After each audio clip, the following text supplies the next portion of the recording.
Hey everybody, RetroPie Guy here. Today we're going to do a full demo and review of the RetroBit Tribute 64 Gamepad Controller. This is modeled after the N64 Controller. You can see that the layout is very different on here, but all the buttons and function and features remain the same. So this version that I'm going to be demoing today is the USB version. You can get the same controller with a old school N64 connection, so you can plug that right into your old school N64 console. This one is great for Raspberry Pi, Steam, Nintendo Switch, and PC. So if you did want to go with the old school N64 version, you could go and get a converter to just plug in your N64 connection, which would then convert it over to the USB. So then you would have a controller that works on both the N64 console as well as on Raspberry Pi, Steam, PC, Nintendo Switch, and all of those USB-based platforms. So just want to put that out there in case you're weighing out your options on which version you want to go with, depending on what you want to use it with. So what we're going to do today is I'm going to jump in here. We're going to do a quick tour and overview of all the different functions and features on this controller. So we'll take a close-up look at everything that's going on here, and then we'll jump into a couple of gameplay demos running a RetroPie on the N64 collection just to see how this performs. And then we'll jump back out and we'll talk about what I liked and what I didn't like about the Tribute 64 Gamepad Controller from RetroBit. Alright, so taking a closer look at the RetroBit Tribute 64 Gamepad Controller, you can see that obviously the layout is very different from that of a standard N64 controller, but we do have all the same button functions and features here. So over here we have our C buttons. We have C up, C down, C left, C right, A and B right here, D-pad, which is located dead center on this controller, and then we have our start button right above that. Over here we have a pretty chunky and good sized analog stick. And then going up to the top here, you can notice that we do have our L shoulder button, our R shoulder button, and then we have our Z trigger. So we do have a Z trigger on both sides. Nice thing about that is we can accommodate this to whether you are left-handed or right-handed, or which way you want to just navigate the Z trigger depending on which game you're in. So that's pretty much it in terms of the functions and features on the controller itself. So let's jump into a gameplay demo running RetroPie in the N64 collection and test this out, see exactly how it performs.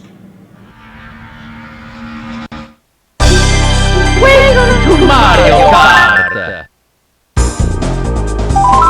Mario Grand Prix! Okay? Okay? Select your play, let's go! Select map!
so we did just do a full walkthrough tour of the layout of this particular gamepad controller. We went through all the different functions and features, all the buttons on here. We also jumped into RetroPie and jumped into Mario Kart 64 to fully demo this and check out the performance of this particular gamepad controller.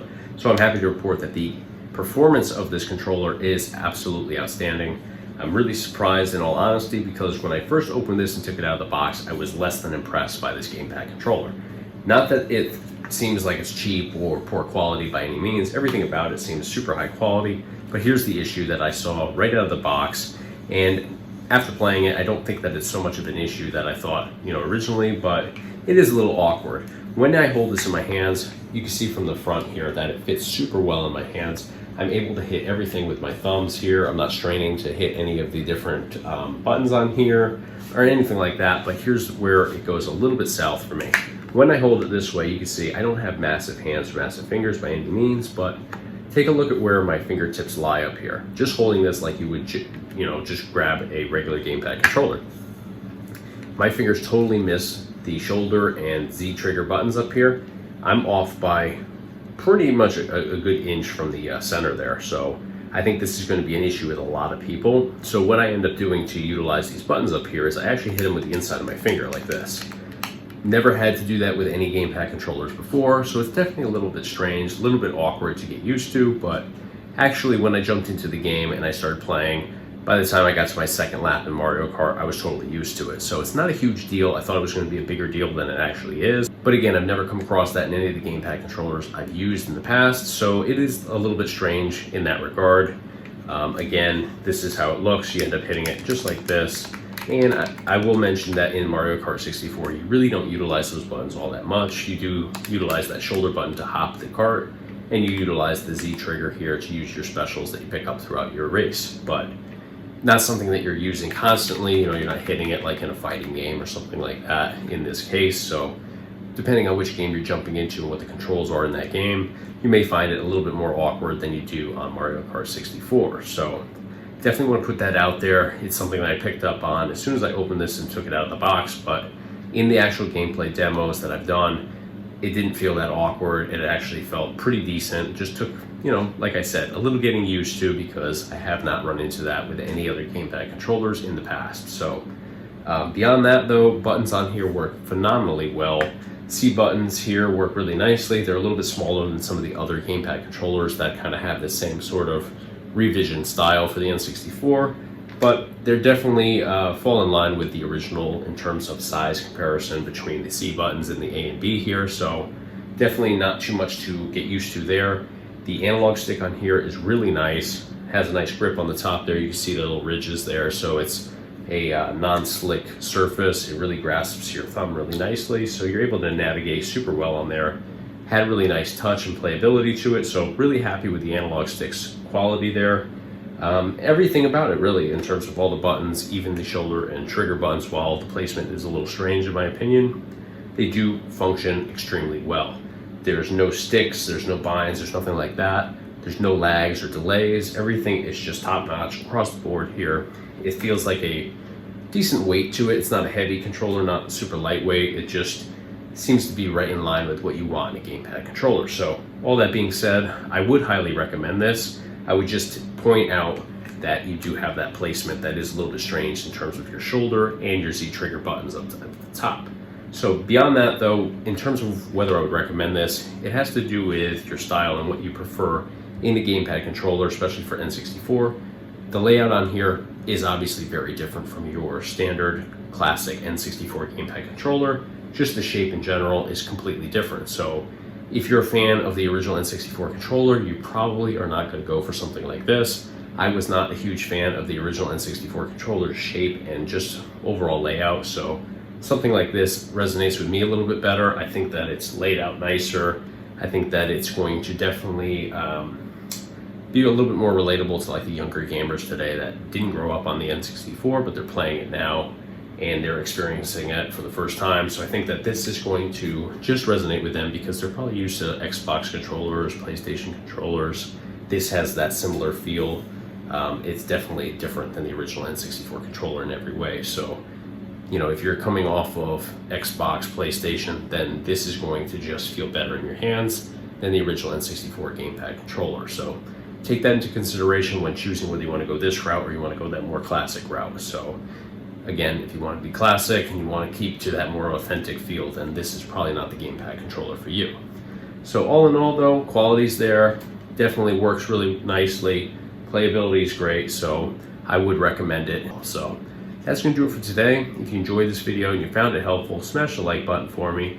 Be sure to subscribe to our YouTube channel. We do a whole bunch of different videos based around retro gaming. We do product reviews like this one, tutorials, gameplay demos, a little bit of everything on here. And of course, check us out online on our website, www.retropieguy.com. Thanks for watching.